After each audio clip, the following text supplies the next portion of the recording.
Welcome fellas into this new video to Express. Let's get started and try to clone an actual WordPress inside the actual WordPress. To make this process much more faster, there's an AI visual copier. The fastest method is using an AI website rebuilder. These tools are scary accurate, so we can open an actual tool directly inside WordPress. So assuming that you already have your WordPress account activated and you can have now access to all of the features, you can install plugins. You focus into the left section, it says plugin, add plugin. So inside here, usually what you can do is to look out for 10 web, for example, and basically those kind of elements that usually don't appear directly inside here. I'm going to open it a new tab, and here's, for example, the 10 web. Basically, what you can do is to look out for the AI builder. And you have the WordPress AI builder, you have the e-commerce builder, and there are more tools, for example, the actual generation out of it. But I'm going to be making this process much more faster. I'm going to head over for WordPress example website, for example. I'm going to go for like the best websites to build in with WordPress, for example. And let's say that here I have an actual showcase of this. So I can hit, for example, this one. Here is my actual showcase of this actual website. So what I'm going to be doing here is to try to go directly into this website, check out the website that I would like to copy and paste, and into the right click, I usually go for the element that says view page to source.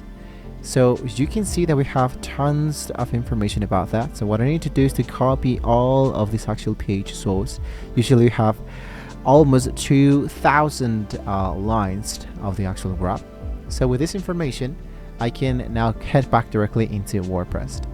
Directly here into WordPress, what I'm going to be doing here is to paste this element, but first I wanted to be adding this element with the actual plugin of the Elementor. You can do this with whatever let's say plugin from WordPress that has a website builder that you can do it totally for free. In my case, I'm going to go for the Elementor website builder. I will go for the element that says install now. Once you hit into the element that says install now, it will be telling you to activate the actual Elementor thing. So into the left section, you should see that Elementor should be appearing now directly inside here. So what you wanted to do is to head over for the pages. Head over for the element that says add a new page. So when I hit into the element that says add a new page, we are going to be renaming this new page. Let's say that I wanted to name this homepage, right? So here I'm going to edit this with Elementor.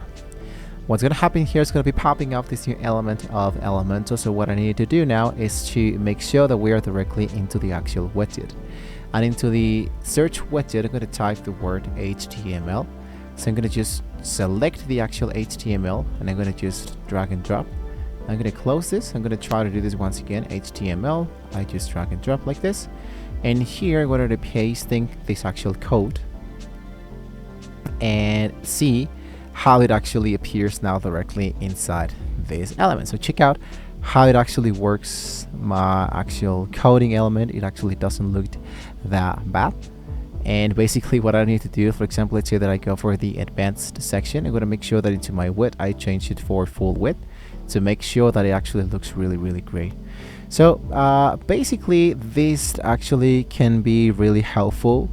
Now in my case, for example, did you want to use this information to change this HTML file, and of course, for example, let's say to change the elements directly from the, in my case, the HTML that I have just changed it here can appear directly into the left section.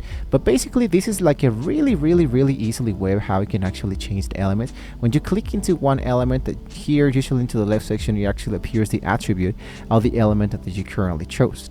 So make sure that you have now selected that kind of element, and you make sure that everything is now into the full width, so it just won't appear like you're too broad and out of it. So you can do this manually, like let's say page by page, and add them, and you can edit it later, and you're actually good to go.